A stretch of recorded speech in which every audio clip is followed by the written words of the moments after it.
Desa Sumbersari, Kecamatan Bantar Bolang, Kabupaten Pemalang, Jawa Tengah. Desa ini terletak di lereng selatan Gunung Slamet, dikenal dengan keindahan alamnya dan tradisi-tradisi mistis yang masih dijaga hingga kini. Rumah-rumah penduduk tersebar di antara persawahan dan perkebunan, dengan latar belakang Gunung Slamet yang menjulang tinggi. Lokasi ritual sesaji berada di puncak Gunung Slamet, di sebuah dataran tinggi yang dikenal sebagai Padang Rengganis. Perjalanan menuju lokasi ritual cukup menantang, memerlukan stamina dan keahlian mendaki. Jalan setapak yang berliku-liku, terkadang curam dan licin, membutuhkan kehati-hatian ekstra, terutama saat musim hujan. Udara pegunungan yang sejuk dan aroma tanah yang basah kerap kali menyapa pendaki. Pohon-pohon besar menjulang tinggi, menciptakan suasana teduh dan sedikit menyeramkan. Mobil Kijang Innova yang mereka tumpangi berhenti di persimpangan jalan utama menuju Desa Sumbersari. Matahari sore mulai tenggelam, mewarnai langit dengan gradasi jingga dan ungu yang menawan. Namun, suasana senja yang indah itu tak mampu menghilangkan rasa cemas yang sedikit mengusik hati Bayu. Anggota termuda dari kelompok penjelajah ini, Jaka, dengan ransel besar berisi peralatan arkeologi, turun dari mobil.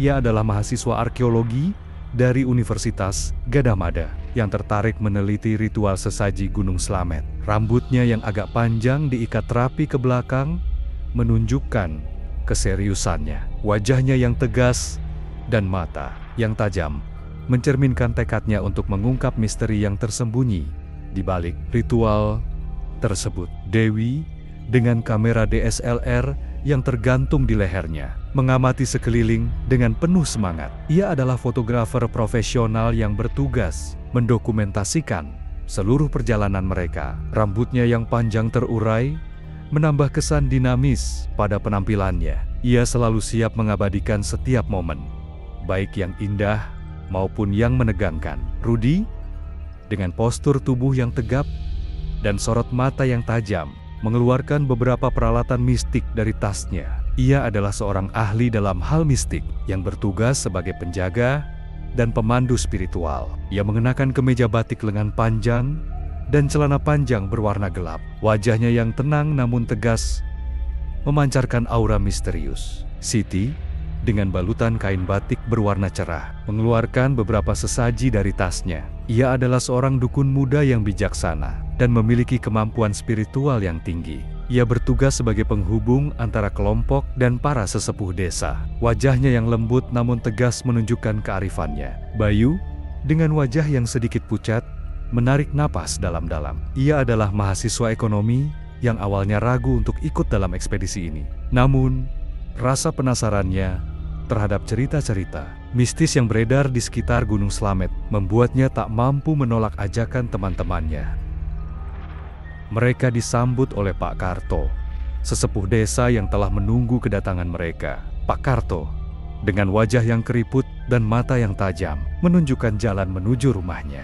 Rumah Pak Karto terbuat dari kayu jati tua dengan atap yang terbuat dari ijuk. Suasana rumah terasa hangat dan nyaman. Setelah makan malam, Bayu menceritakan pengalamannya melihat bayangan aneh di dekat rumah Pak Karto. Bayangan itu muncul sesaat setelah matahari terbenam, berbentuk seperti manusia, namun kabur dan sulit diidentifikasi. Ia merasa bulu kuduknya merinding saat melihat bayangan tersebut. Jaka, Dewi dan Rudi mendengarkan cerita Bayu dengan serius. Rudi mengatakan bahwa itu mungkin hanya halusinasi, namun ia juga tidak bisa sepenuhnya menyangkal kemungkinan adanya sesuatu yang lain. Siti menambahkan bahwa mereka harus selalu berhati-hati dan menghormati adat istiadat setempat. Malam itu, suasana di rumah Pak Karto terasa menegangkan. Angin bertiup kencang, menimbulkan suara-suara yang menyeramkan di luar rumah. Bayu semakin ketakutan, sementara teman-temannya berusaha menenangkannya. Mereka menyadari bahwa petualangan mereka baru saja dimulai dan misteri Gunung Slamet menanti untuk diungkap. Bayangan yang dilihat Bayu hanyalah awal dari serangkaian kejadian aneh yang akan mereka alami. Kelima pemuda itu tak menyadari bahwa perjalanan mereka akan membawa mereka ke dalam sebuah petualangan yang penuh dengan bahaya dan misteri. Mereka akan menghadapi kekuatan-kekuatan gaib yang tersembunyi di balik keindahan alam Gunung Slamet, dan mereka harus siap menghadapi segala kemungkinan yang akan terjadi. Pagi hari di Desa Sumbersari disambut dengan udara sejuk dan kabut tipis yang menyelimuti lembah. Setelah sarapan sederhana berupa nasi jagung dan ikan asin, Jaka, Dewi, Rudi, Siti, dan Bayu berkumpul di ruang tamu rumah Pak Karto. Pak Karto, dengan wajah yang tampak lebih serius dari biasanya, mulai bercerita. Cerita tentang hilangnya orang-orang di Gunung Slamet bukanlah hal baru di desa ini, kata Pak Karto. Suaranya berat dan pelan. Ia menatap satu persatu wajah kelima pemuda itu, seolah-olah ingin memastikan bahwa mereka siap mendengar cerita yang akan ia sampaikan. Ada banyak versi cerita, namun intinya sama. Mereka yang tidak menghormati Gunung Slamet akan ditelan olehnya tanpa jejak. Pak Karto kemudian bercerita tentang Mbah Marto, sesepuh desa yang memimpin ritual sesaji. Mbah Marto, kata Pak Karto, bukan hanya seorang pemimpin ritual, tetapi juga seorang penjaga rahasia Gunung Slamet. Ia memiliki pengetahuan luas tentang alam gaib dan ritual-ritual kuno. Banyak yang percaya bahwa Mbah Marto memiliki hubungan khusus dengan para penghuni Gunung Slamet. Mbah Marto sangat ketat dalam menjalankan ritual, kata Pak Karto. Ia selalu menekankan pentingnya menghormati alam dan leluhur. Siapapun yang melanggar aturannya akan menghadapi konsekuensi yang mengerikan. Pak Karto menceritakan beberapa kisah tentang orang-orang yang hilang tanpa jejak setelah terlibat dalam ritual. Ada yang hilang saat mencari kayu bakar di hutan. Ada pula yang hilang saat sedang berburu di lereng gunung. Tidak ada yang tahu pasti apa yang terjadi pada mereka. Hanya ada satu kesamaan. Mereka semua pernah dianggap tidak menghormati Gunung Slamet. Setelah menceritakan kisah-kisah tersebut, Pak Karto terdiam sejenak. Ia kemudian menatap Bayu. Kemarin malam, kau melihat bayangan, ya? Itu bukanlah hal yang aneh. Gunung Slamet memiliki banyak penghuni gaib. Mereka sering muncul dalam bentuk bayangan atau suara-suara misterius. Bayu mengangguk, masih sedikit gemetar. Ia menceritakan kembali pengalamannya melihat bayangan tersebut. Bayangan itu muncul sesaat setelah matahari terbenam, berbentuk seperti manusia, namun kabur dan sulit diidentifikasi. Bayangan itu menghilang begitu saja saat Bayu mencoba untuk mendekatinya. Rudi, yang selama ini diam, mengatakan, bayangan itu mungkin salah satu penjaga Gunung Slamet. Ia mungkin ingin memperingatkan kita untuk berhati-hati. Siti menambahkan, kita harus selalu berdoa dan memohon perlindungan kepada Tuhan Yang Maha Esa. Kita juga harus menghormati adat istiadat setempat agar terhindar dari bahaya. Jaka, yang selama ini fokus mendengarkan, mengatakan, cerita-cerita ini semakin memperkuat tekad saya untuk mengungkap misteri di balik ritual sesaji Gunung Slamet. Saya yakin ada sesuatu yang lebih besar dan lebih dalam dari sekadar cerita rakyat. Dengan semangat yang baru, mereka pun bersiap untuk melanjutkan perjalanan mereka menuju lokasi ritual sesaji di Padang Rengganis. Mereka menyadari bahwa perjalanan mereka tidak hanya akan mengungkap misteri ritual, namun juga akan menguji keberanian dan keimanan mereka. Bayangan yang dilihat Bayu hanyalah sebuah tanda awal dari petualangan yang penuh tantangan dan misteri. Mereka harus siap menghadapi segala kemungkinan yang akan terjadi di Gunung Slamet. Setelah sarapan pagi, kelima pemuda, Jaka, Dewi, Rudi, Siti, dan Bayu mulai mempersiapkan diri untuk perjalanan menuju Padang Rengganis, lokasi ritual sesaji di puncak Gunung Slamet. Suasana di rumah Pak Karto terasa tegang, diwarnai oleh cerita-cerita mistis yang telah diceritakan pada malam sebelumnya. Bayu tampak masih sedikit gemetar. Bayangan yang dilihatnya semalam masih terngiang di benaknya.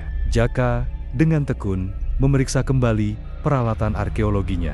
Ia membawa beberapa buku catatan, kamera, dan alat-alat pengukur. Ia berharap dapat menemukan petanjuk-petanjuk sejarah. yang tersembunyi di balik ritual sesaji ini.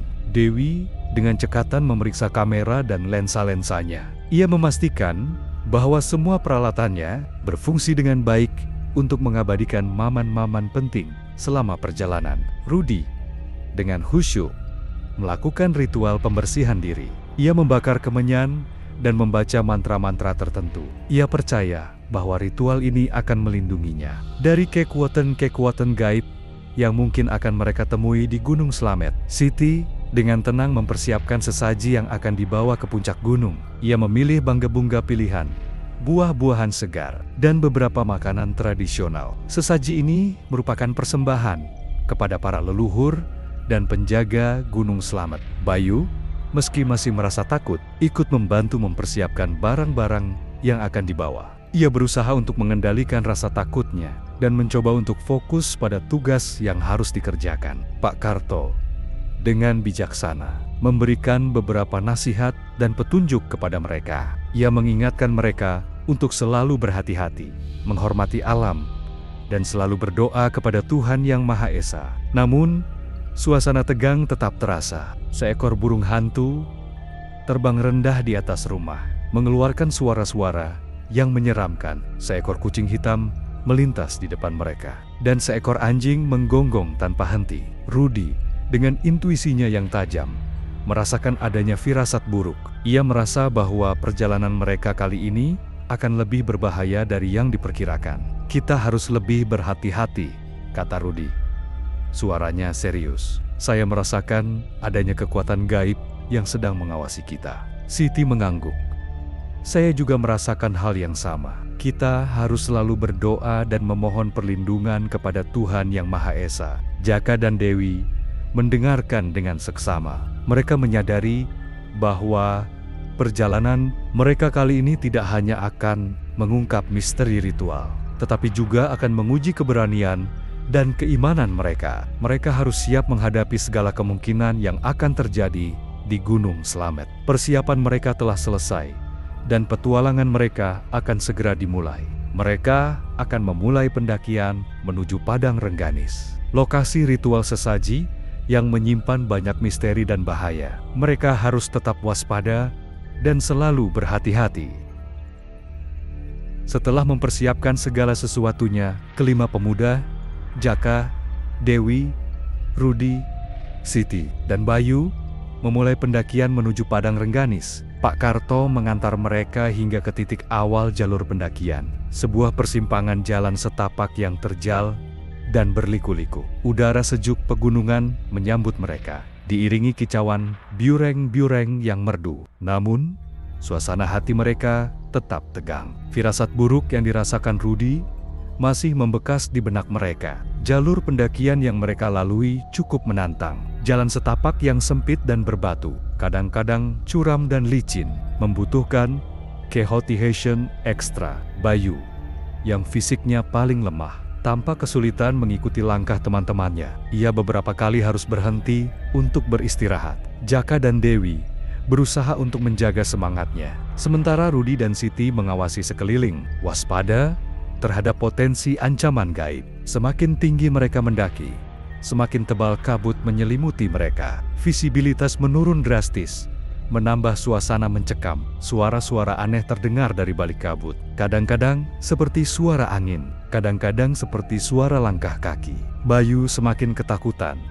Tubuhnya gemetar hebat. Ia memeluk erat tas ranselnya, seperti mencari perlindungan. Di tengah perjalanan, mereka menemukan beberapa benda aneh yang tertinggal di jalur pendakian. Ada beberapa kain putih yang sudah usang, dan beberapa sesaji yang sudah membusuk. Rudy, dengan ekspresi wajah yang serius, mengambil salah satu kain putih tersebut. Ia memeriksa kain tersebut dengan cermat. "Ini bukan kain biasa," kata Rudy. Suaranya bergetar sedikit. "Ini adalah kain kafan, dan dari bekasnya, tampaknya pernah digunakan untuk membungkus mayat." Suasana menjadi semakin mencekam. Jaka, Dewi, Siti, dan Bayu merasa bulu kuduk mereka merinding. Mereka menyadari bahwa mereka telah memasuki wilayah yang sangat berbahaya. Ancaman gaib semakin nyata terasa. Mereka harus lebih berhati-hati dan waspada. Mereka melanjutkan pendakian. dengan langkah yang lebih hati-hati dan penuh kewaspadaan. Mereka tahu bahwa perjalanan mereka masih panjang dan penuh tantangan. Mereka harus tetap kuat dan menjaga semangat agar dapat mencapai padang Rengganis dan menyelesaikan ritual sesaji. Mereka hanya berharap dapat melewati semua rintangan dan ancaman gaib yang akan mereka hadapi. Setelah melewati perjalanan panjang dan penuh tantangan, kelima pemuda akhirnya tiba di padang Rengganis. Kabut tebal masih menyelimuti puncak gunung, menciptakan suasana yang mistis dan mencekam. Angin bertiup kencang, menimbulkan suara-suara yang menyeramkan. Namun, mereka tetap teguh melanjutkan niat mereka untuk melaksanakan ritual sesaji. Jaka, dengan hati-hati, mempersiapkan peralatan arkeologinya. Ia ingin meneliti lebih dalam tentang lokasi ini, mencari petunjuk-petunjuk sejarah yang mungkin tertinggal. Dewi, dengan cekatan, mengabadikan pemandangan di sekitar mereka.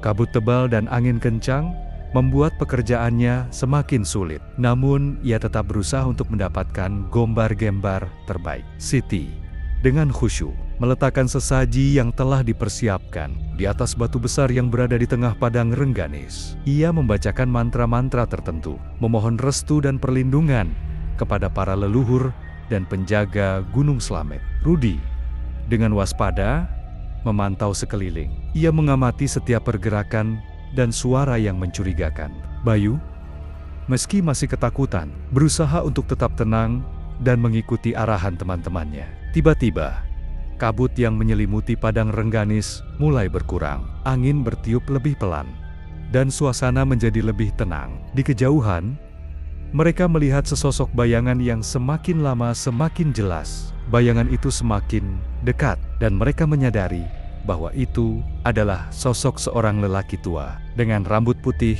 dan jubah putih.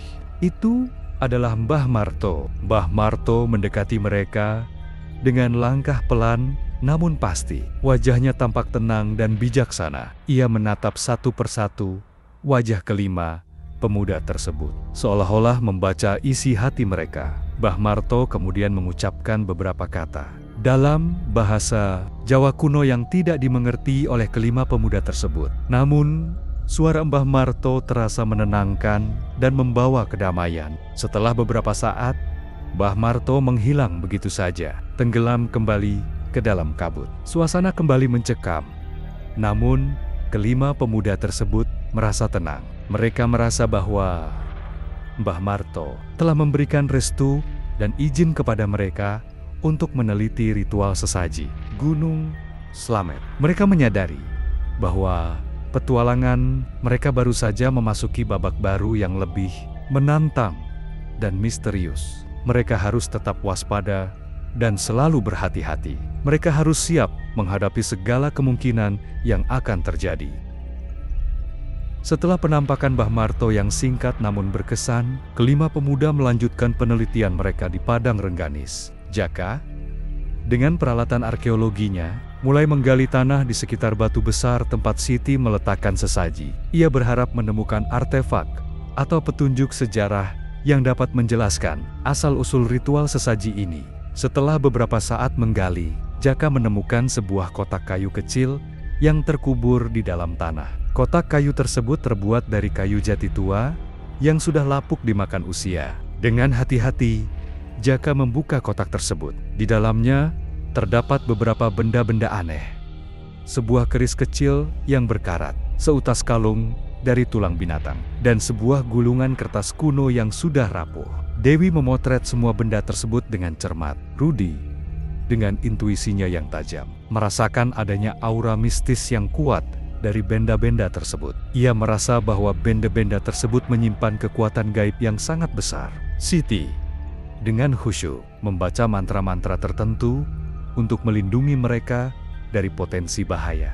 Bayu, meski masih merasa takut, ikut membantu teman-temannya dalam meneliti benda-benda tersebut. Saat Jaka hendak membuka gulungan kertas kuno tersebut, tiba-tiba angin bertiup kencang, menimbulkan suara-suara yang menyeramkan. Kabut tebal kembali menyelimuti padang Rengganis, menciptakan suasana yang mencekam. Suasana menjadi tegang, mereka merasakan kehadiran sesuatu yang tidak kasat mata. Kemudian, suara Mbah Marto terdengar samar-samar di tengah hembusan angin. Suaranya terdengar seperti peringatan.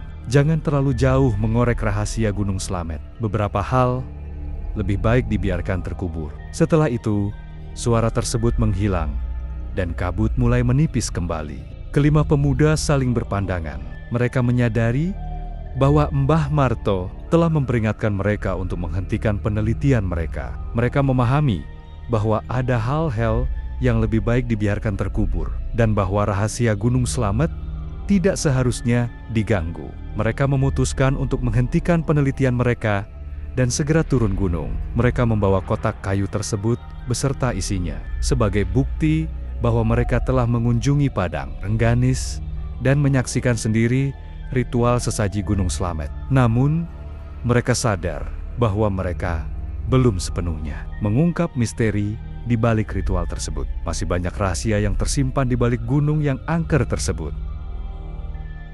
Setelah memutuskan untuk menghentikan penelitian dan hembusan angin yang membawa peringatan dari Mbah Marto, kelima pemuda segera memulai perjalanan turun gunung. Suasana hati mereka cukup berat. Mereka membawa kotak kayu berisi benda-benda misterius, tetapi juga membawa beban perasaan yang cukup berat. Mereka merasa telah mengusik sesuatu yang seharusnya dibiarkan terkubur. Perjalanan turun gunung tidak semudah perjalanan naik. Jalan setapak yang licin dan berbatu membuat mereka harus lebih berhati-hati. Bayu, yang fisiknya paling lemah, tampak kelelahan. Jaka, Dewi, Rudi, dan Siti bergantian membantu Bayu untuk mengatasi medan yang sulit. Di tengah perjalanan turun, kabut tebal kembali menyelimuti mereka. Visibilitas menurun drastis, menambah suasana mencekam. Suara-suara aneh kembali terdengar dari balik kabut, menciptakan suasana yang semakin menegangkan. Mereka merasa seperti sedang diawasi oleh sesuatu yang tidak kasat mata. Tiba-tiba, kabut semakin tebal dan menutupi pandangan mereka sepenuhnya. Mereka kehilangan arah. Ketika kabut mulai menipis beberapa saat kemudian, mereka menyadari bahwa mereka telah terpisah. Jaka dan Dewi berada di satu tempat, sementara Rudi, Siti, dan Bayu menghilang tanpa jejak. Mereka memanggil-manggil nama teman-temannya, namun hanya suara angin yang menjawab. Mereka mencari ke segala arah, namun tidak menemukan tanda keberadaan Rudi, Siti, dan Bayu. Kecemasan dan kepanikan mulai melanda Jaka dan Dewi. Mereka menyadari bahwa mereka telah kehilangan teman-temannya. Mereka tidak tahu apa yang telah terjadi. Apakah Rudi, Siti, dan Bayu telah tersesat, atau apakah mereka telah dibawa oleh sesuatu yang gaib? Jaka dan Dewi hanya dapat berharap bahwa teman-temannya dapat kembali dengan selamat. Mereka memutuskan untuk melanjutkan perjalanan turun gunung. Dengan hati yang gundah dan penuh kecemasan, mereka membawa kotak kayu tersebut sebagai saksi bisu dari misteri Gunung Slamet yang belum terpecahkan. Misteri hilangnya 3 teman mereka menambah lapisan misteri yang lebih pekat pada kisah ini. Apakah mereka akan menemukan mereka? Atau apakah ini menjadi akhir dari petualangan mereka? Setelah perjalanan panjang dan menegangkan, Jaka dan Dewi akhirnya sampai di desa Sumbersari. Mereka kelelahan, badan mereka penuh dengan lumpur dan lecet. Namun yang lebih berat adalah beban perasaan mereka. Kehilangan Rudi, Siti, dan Bayu meninggalkan luka yang dalam di hati mereka. Mereka tidak tahu apa yang telah terjadi pada teman-temannya. Sesampainya di rumah Pak Karto, mereka langsung menceritakan apa yang telah terjadi. Pak Karto mendengarkan dengan seksama. Wajahnya menunjukkan keprihatinan yang mendalam. Ia sudah menduga bahwa perjalanan kelima pemuda tersebut akan penuh dengan bahaya. Ia telah memperingatkan mereka, namun mereka tetap bersikeras untuk melanjutkan penelitian mereka. Pak Karto, dengan pengalamannya yang luas tentang Gunung Slamet, menjelaskan bahwa hilangnya Rudi, Siti, dan Bayu mungkin disebabkan oleh kekuatan gaib yang menjaga Gunung Slamet. Ia mengatakan bahwa Gunung Slamet memiliki banyak rahasia yang tidak boleh diganggu. Mereka yang berani mengusik rahasia tersebut akan mendapatkan konsekuensi yang berat. Jaka dan Dewi menyesali keputusan mereka untuk melanjutkan penelitian setelah peringatan. Mbah Marto, mereka merasa bersalah atas hilangnya teman-temannya. Mereka berjanji untuk tidak akan pernah mengusik rahasia Gunung Slamet lagi. Pak Karto menghibur mereka, mengatakan bahwa mereka telah melakukan yang terbaik. Mereka tidak bersalah.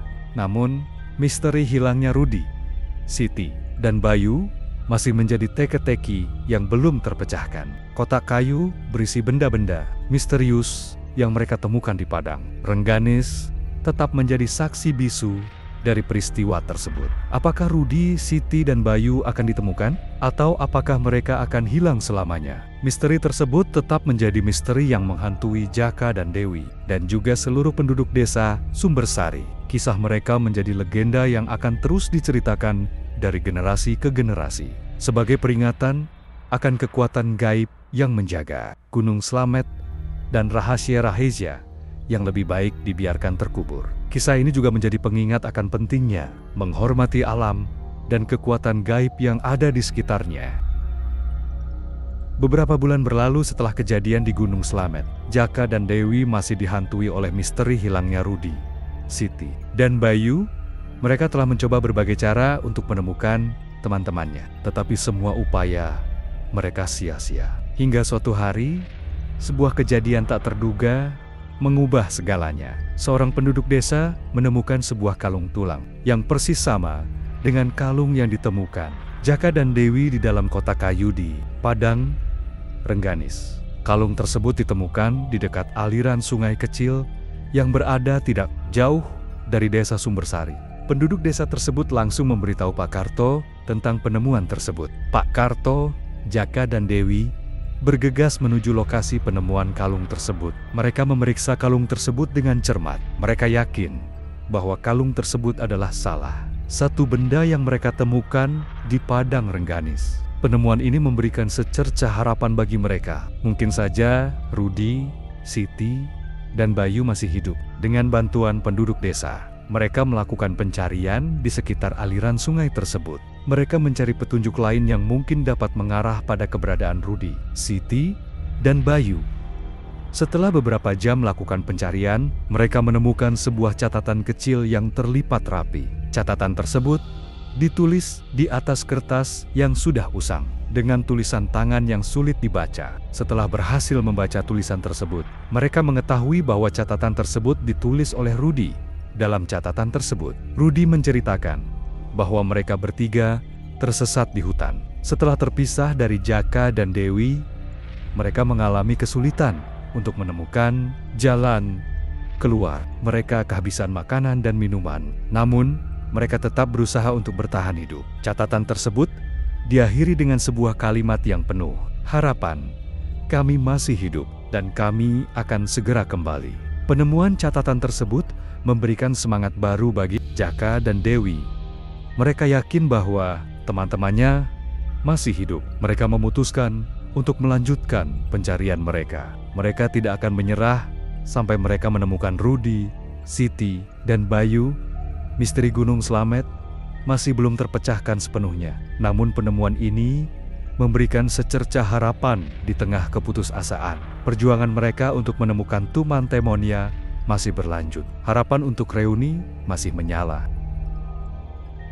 Berbekal secerca harapan dari catatan Rudi, Jaka, dan Dewi, dibantu oleh beberapa penduduk desa Sumbersari yang berpengalaman di hutan, memulai pencarian besar-besaran. Mereka menyusuri jalur-jalur setapak yang jarang dilalui, menelusuri aliran sungai kecil yang berkelok, dan menerobos semak belukar yang lebat. Perjalanan mereka berat, penuh tantangan, dan dibayangi oleh rasa cemas yang tak pernah padam. Setelah beberapa hari pencarian yang melelahkan, di sebuah lembah tersembunyi yang dikelilingi tebing tinggi dan air terjun kecil, mereka menemukan sebuah gua kecil. Di mulut gua terlihat api unggun yang masih menyala redup, dan beberapa peralatan sederhana yang terbuat dari bambu dan kayu. Jantung mereka berdebar kencang. Apakah ini tempat persembunyian Rudi, Siti, dan Bayu? Dengan hati-hati, mereka mendekati gua tersebut. Di dalam gua, terlihat Rudi, Siti, dan Bayu sedang tertidur lelap.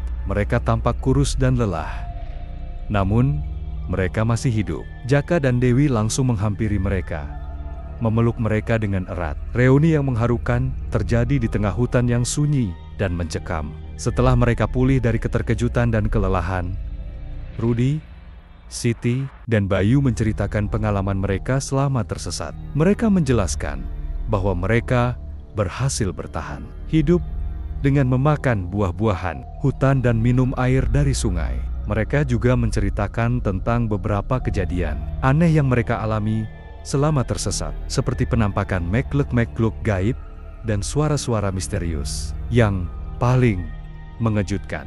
Mereka menjelaskan bahwa mereka secara tidak sengaja menemukan sebuah lorong rahasia di dalam gua tersebut. Lorong tersebut membawa mereka ke sebuah ruangan bawah tanah yang berisi banyak artefak kuno dan prasasti yang menceritakan sejarah Gunung Slamet dan ritual sesaji yang dilakukan oleh para leluhur. Mereka menyadari bahwa ritual sesaji tersebut bukanlah sekadar ritual biasa, melainkan ritual yang memiliki kekuatan gaib yang sangat besar. Mereka juga menemukan bahwa Mbah Marto adalah penjaga Gunung Slamet yang telah melindungi tempat tersebut selama berabad-abad. Dengan terungkapnya rahasia tersebut, mereka memahami mengapa Mbah Marto memperingatkan mereka untuk tidak mengusik rahasia Gunung Slamet. Mereka menyadari bahwa mereka telah beruntung karena masih diberi kesempatan untuk hidup. Mereka berjanji untuk menjaga rahasia tersebut dan tidak akan pernah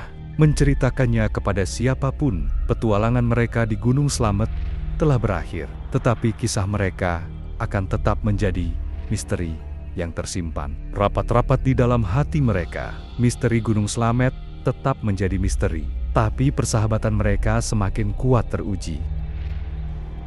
Beberapa minggu setelah peristiwa dramatis di dalam gua tersembunyi Gunung Slamet, kelima pemuda Jaka, Dewi, Rudi, Siti, dan Bayu kembali ke kehidupan normal mereka di desa Sumbersari. Luka fisik mereka telah sembuh, namun bekas luka emosional dari pengalaman traumatis itu masih terasa. Mereka membawa pulang lebih dari sekadar cerita. Mereka membawa rahasia besar Gunung Slamet yang terpatri dalam ingatan mereka. Kehidupan kembali berjalan seperti biasa.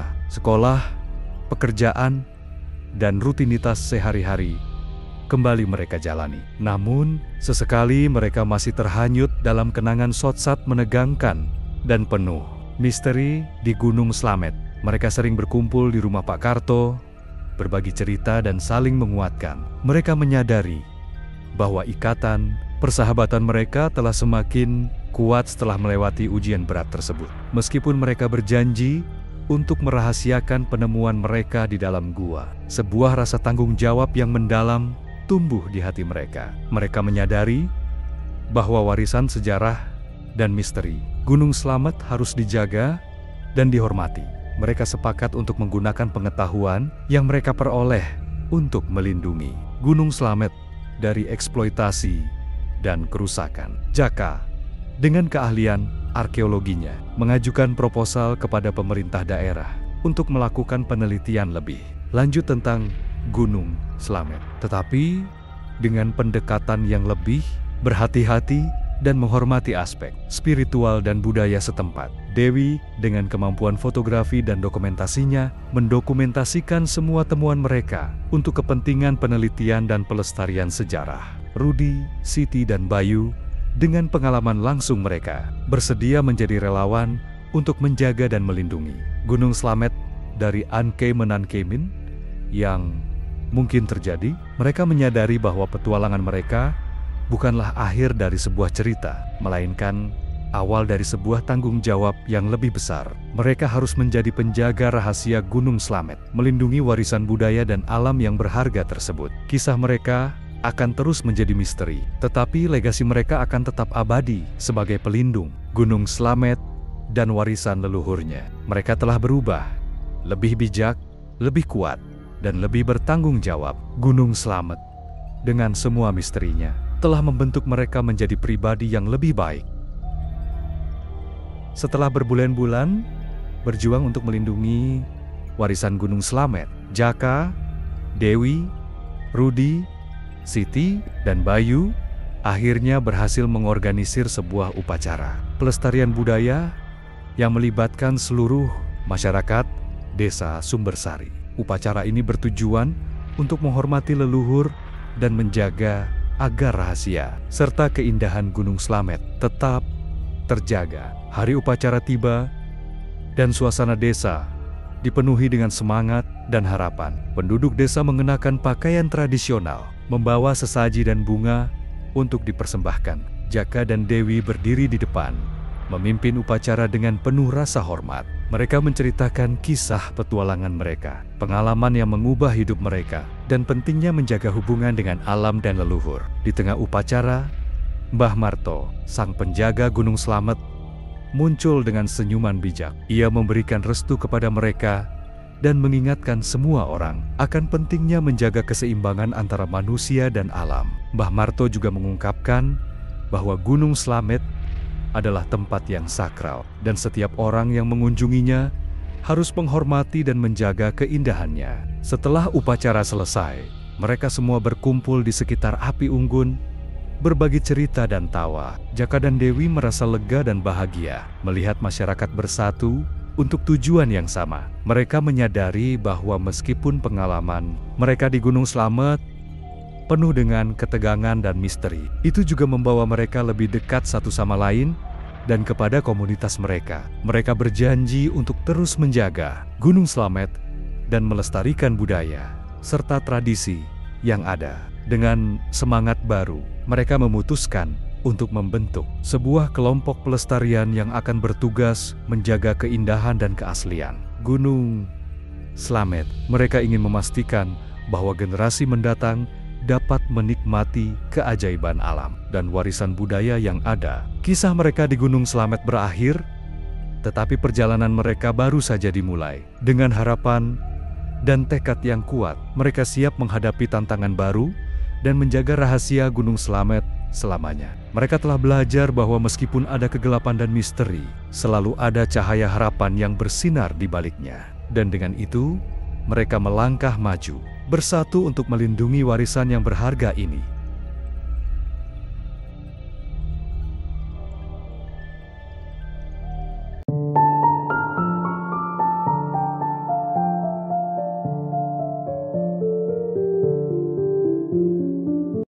Gunung Rawang terletak di wilayah Kabupaten Banjarnegara, Jawa Tengah, tepatnya di perbatasan Desa Wonosari, sebuah desa kecil yang nyaris tak tercatat di peta wisata maupun pendakian resmi. Gunung ini sudah ditutup selama lebih dari 2 dekade karena kasus pendaki yang hilang tanpa jejak. Namun keangkerannya terus hidup dalam bisik-bisik warga sekitar. Konon, setiap malam bulan purnama, gunung ini dipenuhi suara-suara aneh dan sering terlihat sosok perempuan berpakaian putih yang menunggu di jalur pendakian. Warga desa menamai sosok itu Nyi Rawang, roh penjaga gunung yang diyakini sebagai penagih tumbal. Raga membuka vlog di depan kamera. Halo guys, balik lagi sama gue, Raga Putra Nugroho, di channel Survival Uncover. Kali ini gue bareng teman-teman bakal naik gunung yang katanya paling angker di Banjarnegara, Gunung Rawang. Katanya banyak yang hilang di sini,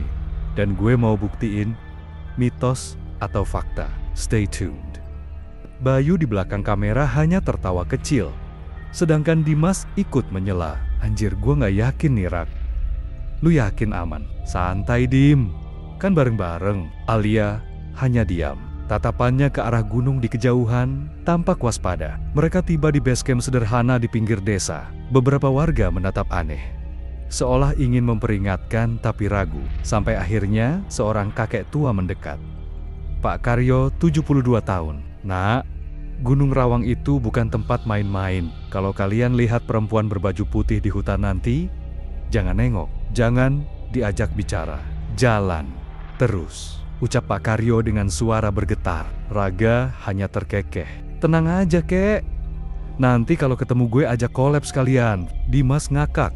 Tapi Alia semakin tak nyaman. Udara dingin menusuk jalur tanah basah, diterangi cahaya senter kepala. Raga tetap ceria membuka vlog sambil berjalan. Oke guys, sekarang kita mulai pendakian Gunung Rawang. Wish us luck.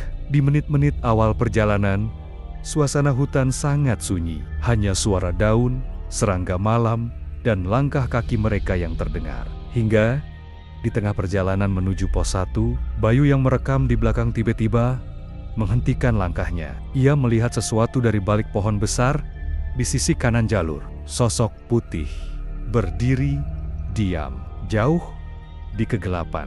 Tak bergerak, hanya menatap ke arah kamera. "Rag, lo lihat itu?" bisik Bayu. Raga menoleh, tapi sosok itu menghilang seketika. Bayangan doang kali yuh. Dimas sudah panik. "Gue yakin itu orang. Gue sumpah lihat tadi."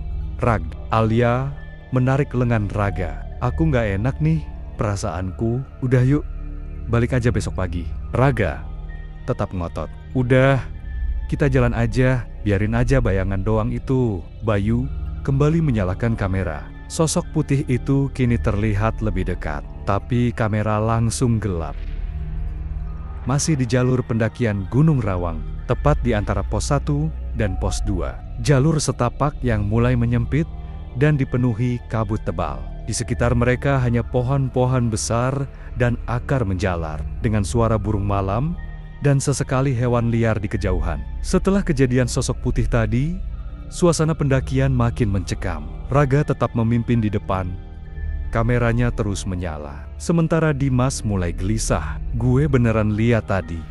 Rag, itu bukan bayangan. Itu orang atau entah apa," ujar Dimas sambil menoleh ke belakang. Bayu yang di belakang menimpali. "Udah, jangan mancing takut. Fokus ke jalan. Kita udah setengah jalan ke pos 2. Alia tetap diam. Tapi dari tadi ia beberapa kali menoleh ke balik pepohonan. Tatapannya penuh waspada. Ia merasa ada yang mengikutinya dari belakang sejak kejadian tadi. Mereka berhenti di dekat pohon besar. Kabut makin tebal, jarak pandang tinggal 2-3 meter saja. Tiba-tiba terdengar suara langkah kaki di semak-semak sebelah kiri. Krek, krek, krek. Semua langsung menoleh. "Dim, itu lo, kan?" tanya Bayu. "Anjir, bukan gue." Dimas mundur panik. Raga mengarahkan kamera ke semak-semak. "Siapa itu?" teriaknya. Sunyi, hanya kabut yang menggantung tebal. Tak ada jawaban. Tiba-tiba, sosok hitam setinggi manusia melintas cepat di balik pohon. Bayu berhasil merekam sekilas bayangan itu. Gua dapet, ada bayangan hitam tadi." Bayu gemetar memeriksa kameranya. Alia menggenggam lengan Raga. "Aku nggak enak, Rag. Kayak ada yang ngikutin dari tadi." "Udah, mending kita balik." Raga keras kepala. "Udah deket pos 2, kita istirahat bentar di sana. Kalau masih ngerasa nggak enak, kita putuskan di situ." Akhirnya mereka tiba di sebuah tanah lapang kecil, ditandai batu besar yang bertuliskan pos 2 dengan cat putih yang mulai pudar. Mereka duduk di atas batu dan lok kayu, sementara Bayu memutar rekaman tadi.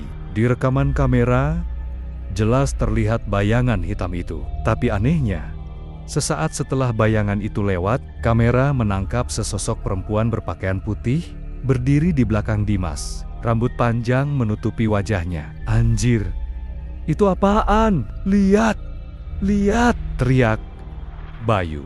Dimas pucat pasi. "Sumpah, gue nggak ngerasa apa-apa di belakang gue tadi." Alia menunduk, berdoa pelan. Tiba-tiba, terdengar suara perempuan memanggil samar di antara kabut. "Raga, Raga."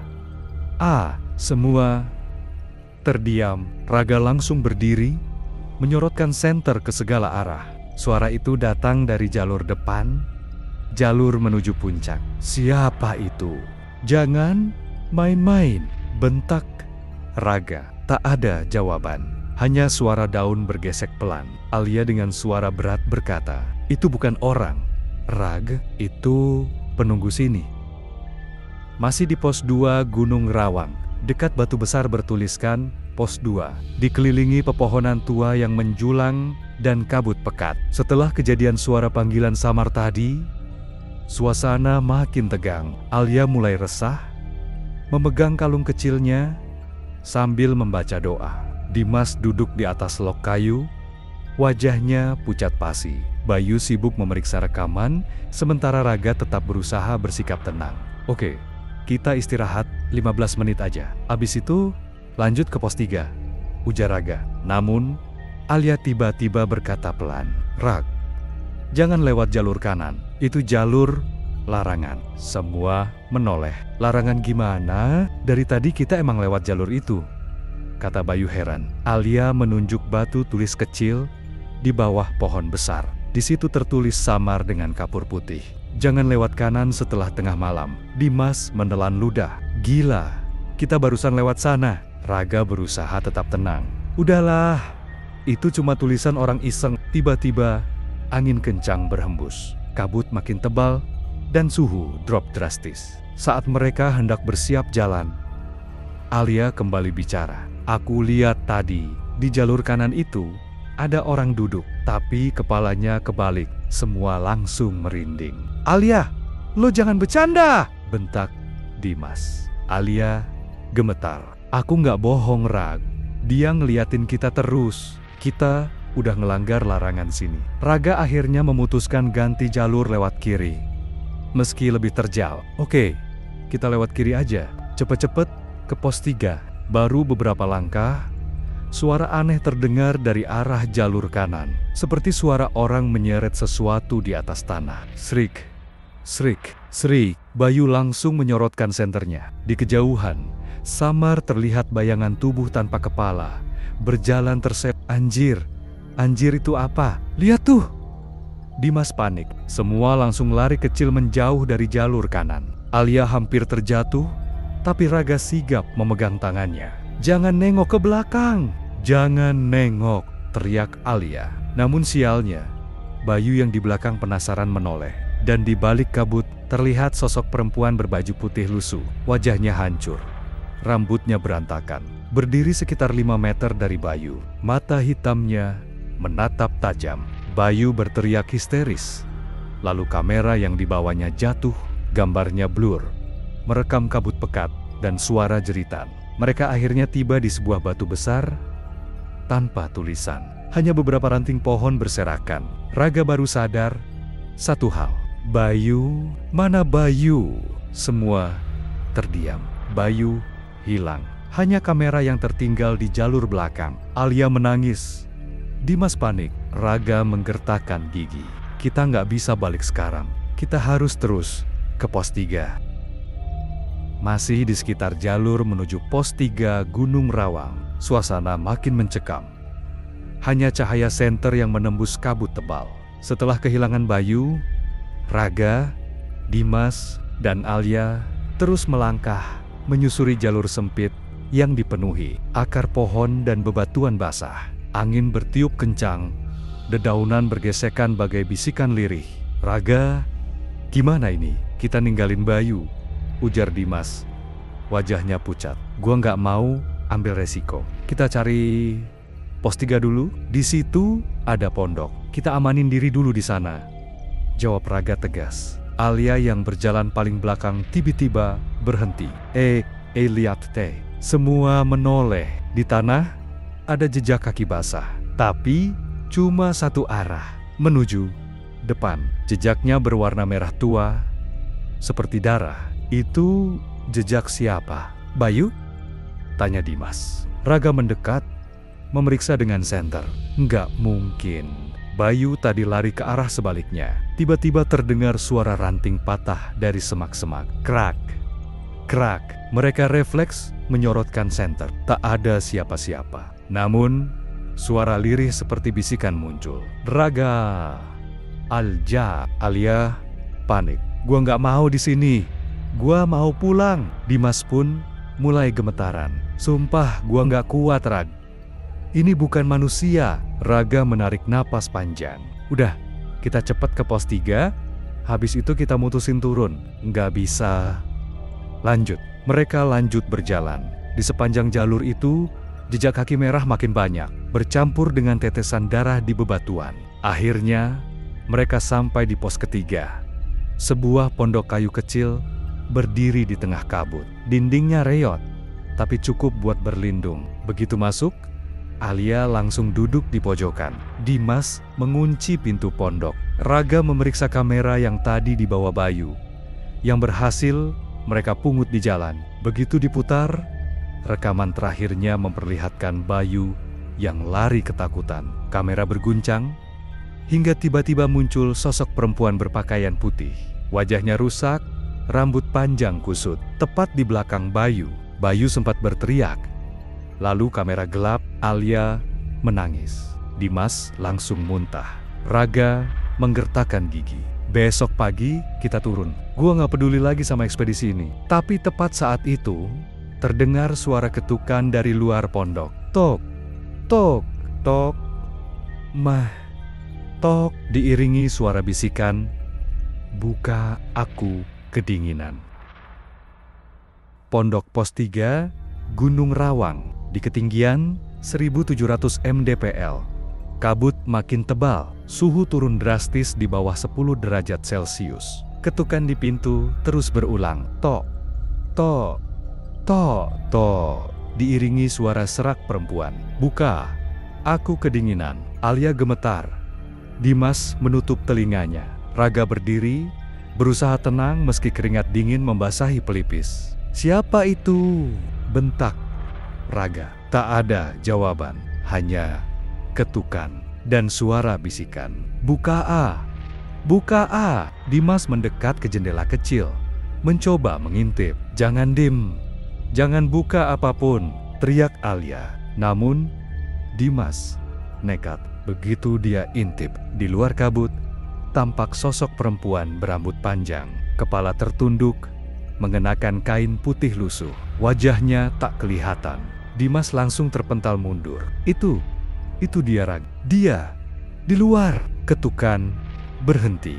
Suasana hening. Lalu dari bawah kolong pondok terdengar suara cakaran. Krit, krit, krit. Alia menangis. Dimas mulai panik. Kita harus keluar dari sini, Rag. Tiba-tiba pintu terbuka sendiri. Krek. Tak ada siapa-siapa di luar. Raga memberanikan diri keluar, senter di tangan. Dia melihat jejak kaki merah, tapi kali ini mengarah ke arah turun. Kita cabut sekarang, ikut gua. Ketiganya keluar pondok, berlari menuruni jalur pendakian. Kabut tebal menyulitkan pandangan, suara ranting patah, dan angin seolah mengikuti mereka. Tiba-tiba, di tengah kabut, sosok Bayu muncul. Raga A, Alia A, tunggu. Gua. Alia hampir berlari ke arahnya, tapi Raga menahan. Itu bukan Bayu, itu bukan dia. Bayu versi itu tersenyum. Wajahnya rusak, bola mata tinggal hitam legam. Sosok itu berlari ke arah mereka. Raga langsung menarik Alia dan Dimas. Mereka lari sekuat tenaga. Suara tawa perempuan menggema di belakang mereka. Hihihihi. Mereka berlari tanpa henti, hingga akhirnya sampai di sebuah batu besar yang biasa jadi titik istirahat pendaki. Mereka memutuskan berlindung di balik batu, menunggu sampai pagi. Suasana mencekam, hanya suara napas mereka yang tersengal. Raga menyalakan senter, dan di balik batu ada ukiran tulisan lama, "Jangan turun sebelum subuh." Dia berkeliaran saat gelap. Alia pucat. Kita nggak boleh turun sekarang, Rag. Bahaya. Raga menggenggam erat kameranya. Oke, kita tunggu sampai pagi. Kita lawan sama-sama.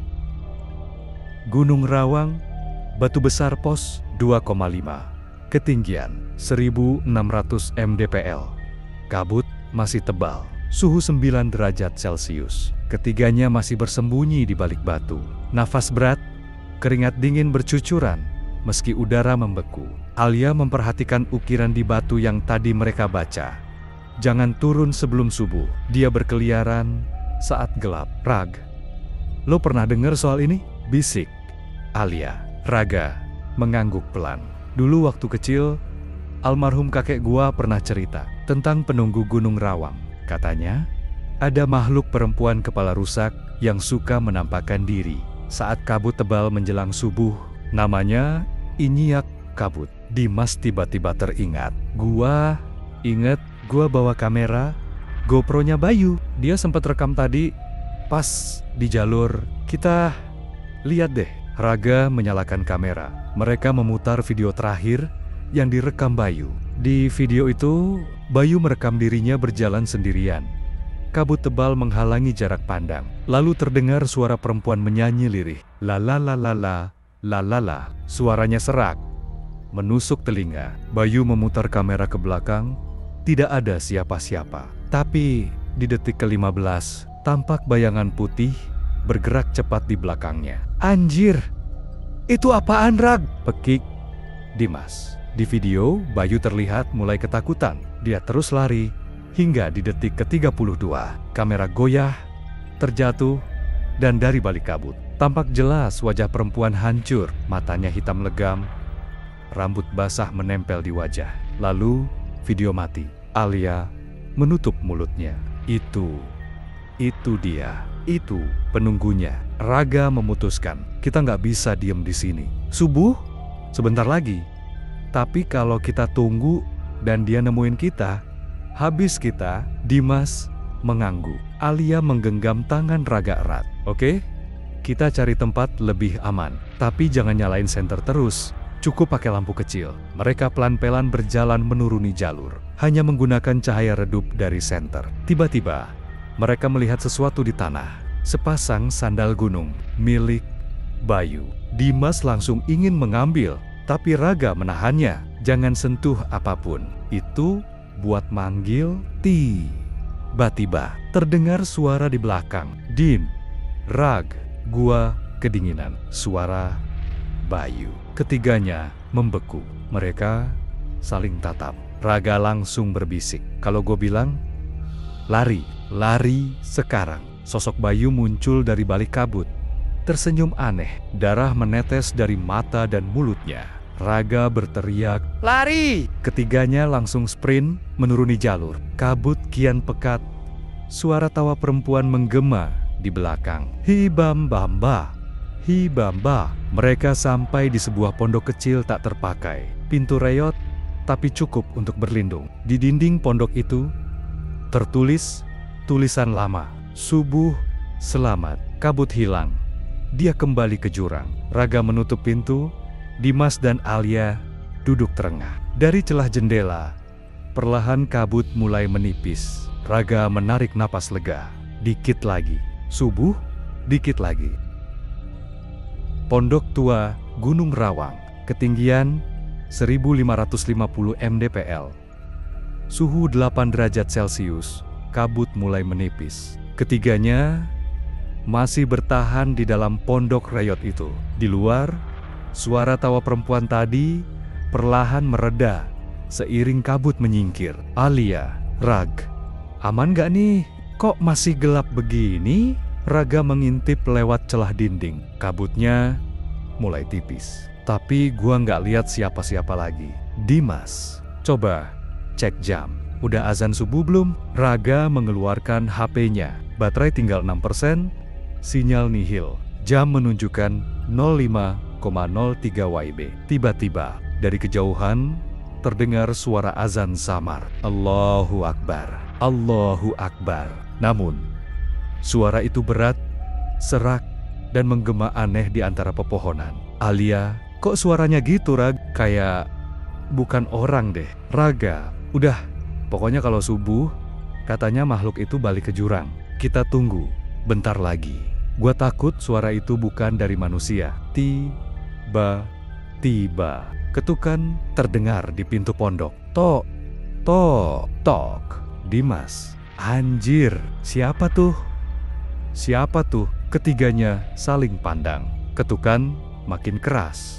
Tok, tok, tok, tok, tok. Lalu suara dari luar. Rag, Rag, Dim, Alia, bukain. Gua Bayu. Alia, jangan. Rag, jangan. Itu bukan Bayu. Raga, gua tahu. Ketukan berhenti. Lalu suara tawa perempuan kembali terdengar, diiringi suara Bayu yang memanggel-menggel pelan. Raga meraih batu besar dan berdiri di depan pintu. Kalau dia maksa masuk, kita lawan bareng. Tiba-tiba, lewat celah atap pondok, sepasang mata hitam muncul, menatap ke dalam. Dimas, di atas Rag, atas. Mereka langsung merunduk ke pojok ruangan. Wajah pucat perempuan itu turun pelan dari atap. Rambutnya menjuntai. Namun, tiba-tiba, suara azan yang tadi samar kini terdengar jelas dari kejauhan. Allahu Allahu Akbar. Allahu Akbar. Sosok perempuan itu mendesis marah.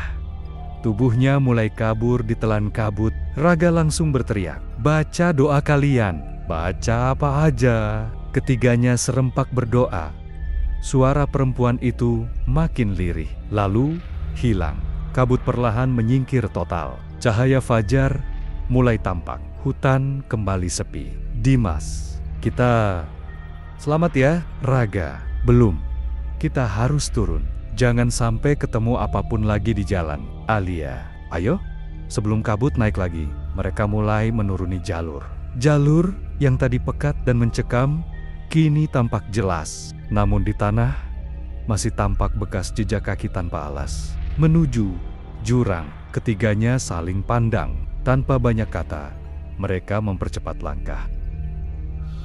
Jalur turun Gunung Rawang, sisi timur, ketinggian 1400 mdpl, suhu 10 derajat Celcius. Kabut mulai menipis. Raga, Alia, dan Dimas berjalan cepat menuruni jalur. Langkah mereka berat, baju basah oleh embun dan keringat. "Alia, kita lewat jalur kanan." "Rag, jalur yang tadi kayaknya bukan jalur resmi." "Raga, iya. Gua ingat, lewatin jalur akar pohon beringin gede itu kan?" Mereka tiba di percabangan jalur. Tapi, yang bikin bulu kuduk berdiri, di jalur tanah basah itu terlihat jejak kaki tanpa alas kaki. Jejak itu berlumuran darah. "Dimas, gila. Ini jejak apa, Rak? Gua takut. Sumpah." "Alia, kayaknya baru darahnya masih basah." "Raga, udah. Jangan lihat, kita terus. Jangan berhenti di sini." Suasana kembali mencekam di sepanjang jalur. Mereka beberapa kali mendengar suara ranting patah dan suara langkah di semak-semak. Tiba-tiba, Alia berhenti mendadak. "Alia, lihat deh, itu apa di atas pohon?" Ketiganya menengok ke atas. Di dahan pohon besar tergantung sebuah boneka kain lusuh. Boneka itu mirip orang-orangan. Tubuhnya berlumur tanah, dan di lehernya tergantung sebuah kalung hitam. "Dimas, anjir, kenapa ada beginian di sini?" "Raga, Alia, jangan lihat terus. Jalan." Saat mereka lanjutkan jalan, tiba-tiba angin kencang bertiup dari arah belakang, membawa bau amis yang menyengat. "Dimas, astagfirullah, baunya apaan tuh?" Tanpa pikir panjang, Raga menarik Alia dan Dimas untuk lari. Di tengah pelarian, Alia terjatuh. "Alia, aduh, kaki gua kayak keseleo." Raga, sabar, sini, gua bantu." Mereka berhenti di balik batu besar. Saat itu, dari semak di belakang mereka, terdengar suara berat. Hah, Raga, kalian jangan pergi." "Dimas, itu suara Bayu kan?" "Raga, bukan." "Dim, gue yakin itu bukan dia." "Alia, Rag, tuh di belakang." Ketiganya menoleh. Sosok hitam, tinggi, dengan rambut panjang menutupi wajah, berdiri di tengah kabut. Dia mematung. Tangannya berlumuran darah. Raga meraih senter dan melemparkan batu ke arah sosok itu. Saat batu mengenai tubuhnya, makhluk itu menghilang di balik kabut. "Raga, sekarang kita kabur sekarang." Ketiganya melanjutkan turun. Alia di papah Raga, Dimas di depan, menerangi jalan. Di tanah, jejak berdarah itu terus mengikuti jalur mereka. Ketiganya masih menyusuri jalur turun. Kabut mulai menipis, tapi suara aneh di sekitar tetap terdengar. Sesekali terdengar suara ranting patah dari arah belakang. "Alia, udah. Rag, gua gak kuat. Gua capek banget." "Dimas, kita cari tempat buat duduk bentar ya, Rag." "Raga, oke, situ ada batu gede, sebentar aja." Mereka duduk. Raga menyalakan rokok. Saat asap pertama mengepul, pandangan matanya terpaku ke arah sebuah benda di bawah. Pohon besar di seberang jalur. Raga, itu apa ya? "Kayak kamera." "Dimas, mana?" "Wah, bener, Rag, kamera jadul." "Alia, serius, di tempat beginian?" Raga perlahan mendekati pohon. Sebuah kamera handycam tua berwarna hitam tergeletak di tanah basah. Sebagian bodi kameranya tertutup lumpur. Saat Raga mengambil kamera itu, tiba-tiba layar kecilnya menyala tanpa disentuh. Di layar, terlihat video seorang laki-laki berjalan di jalur yang sama. Dengan wajah pucat dan ketakutan, Dimas, anjir Rag, itu Bayu. Itu Bayu kan? Alia, astaga. Dia rekam dirinya sendiri. Video itu menampilkan Bayu yang sedang berjalan terburu-buru sambil sesekali menengok ke belakang. Dalam video terdengar suara berat, "Bayu, jangan pergi, kau milikku." Tiba-tiba di video, muncul sosok bayangan hitam di belakang Bayu, lalu video gelap. Layar handycam itu mati seketika. Alia, Raga, taruh aja kameranya. Sumpah, gua nggak kuat lihat itu. Dimas, udah. Rag, tinggalin aja. Raga meletakkan kamera itu kembali di tanah. Tapi saat mereka hendak berbalik pergi, kamera itu menyala lagi sendiri, menampilkan video wajah Bayu terakhir kali, penuh darah, menatap langsung ke arah kamera sambil berbisik, "Rag, mereka ada di belakangmu." Alia, R-A-G-A. Ketiganya langsung lari tanpa menoleh. Angin berembus kuat, ranting-ranting beterbangan. Suara bisikan makin jelas di telinga mereka. Suara misterius. "Raga, Alia, Dimas, jangan tinggalkan aku." Setelah berlari menjauh dari lokasi kamera tadi, ketiganya berhenti di sebuah area landai. Nafas tersengal. Alia terduduk, Dimas terbungkuk, dan Raga berdiri sambil terus memegang senter. Alia, "Gila, gua nggak kuat. Kita harus keluar dari sini, Rag." Dimas, "Iya, ini jalur ke base camp kan, Rag?" Raga, "Kayaknya iya, tapi..." Bentar, di tanah basah. Raga melihat jejak kaki yang masih baru, jelas sekali bekas telapak tanpa alas. Arahnya justru menuju ke atas jalur, bukan turun. Dimas, "Jejak? Siapa tuh?" Alia, "Jangan bilang itu jejak Bayu." Raga mengikuti jejak itu beberapa langkah. Tapi anehnya, setiap jejak yang diikuti makin lama, makin besar ukurannya. Hingga seperti jejak kaki raksasa. Raga, gak masuk akal. Tadi kecil, sekarang segede gini. Tiba-tiba ranting pohon di samping mereka patah sendiri. Alia, "Rag, ayo cabut sekarang." Dimas, "Tunggu bentar. Lo denger nggak suara berat?" Suara pekikan manusia di kejauhan, seperti suara lelaki. Lirih, tapi jelas.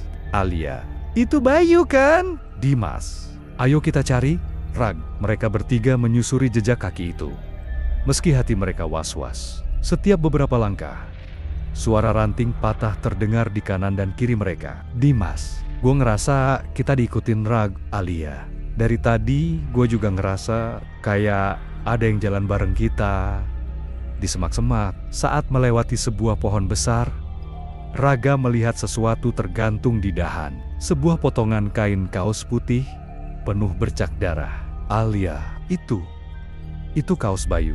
Dia pakai itu waktu naik kemarin. Raga, berarti dia lewat sini. Ayo, terus. Di depan, jalur bercabang. Kiri menuju turunan, kanan ke arah goa kecil di bawah akar pohon. Tapi anehnya, jejak kaki itu mengarah ke goa. Dimas, "Anjir, masa Bayu masuk situ?" Alia, "Kita harus cari Rag, walau serem." Raga, "Oke, gua duluan, kalian belakang gua." Angin dingin menerobos masuk ke dalam lorong goa yang kian menyempit. Langit-langit penuh kelelawar menggantung terbalik. Matanya menyala merah saat senter Aldi menyentuh mereka. "Nafasmu kenapa, Rin?" tanya Aldi sambil menoleh ke Rina yang wajahnya sudah pasi. Aku dengar suara bisikan," lirih Rina. Tubuhnya menggigil, peluh dingin membasahi dahinya. Di belakang, Dimas masih menyorotkan lampu ponselnya ke arah dinding goa yang penuh goresan aneh. Gambar-gambar menyerupai manusia tanpa kepala mulut menganga, dan tangan merentang seolah memanggil seseorang. "Coba kalian lihat ini," seru Dimas. Aldi dan Rina mendekat. Di antara gambar itu, ada simbol berbentuk lingkaran dengan 5 tangan manusia tergambar di sekelilingnya. Di tengah-tengahnya, terdapat sebuah tengkorak. Suara geraman berat kembali terdengar. Kali ini jelas sekali, datang dari lorong paling gelap di dalam goa. Angin mendadak berhenti. Sunyi. Bahkan suara kelelawar pun menghilang. "Cabut sekarang, Di!" teriak Aldi. Mereka berbalik. Tapi mulut goa sudah tak terlihat. Kabut hitam pekat menutup pandangan. Gak ada jalan keluar. Dimas panik. Wajahnya pucat pasi. Rina mulai menangis terisak. Tiba-tiba, dari kegelapan muncul sosok berjubah hitam lusuh tanpa kepala. Tangan kanannya menggenggam tali yang terikat pada kepada busuk dengan mata kosong. Bau anyir menyengat memenuhi ruangan. Deg, deg, suara detak jantung mereka makin cepat. Sosok itu perlahan melayang mendekat. Aldi menggenggam batu, melempar ke arah sosok itu, tapi benda itu menembus tubuhnya. Tanpa suara, makhluk itu melayang ke arah Rina. "Rina!"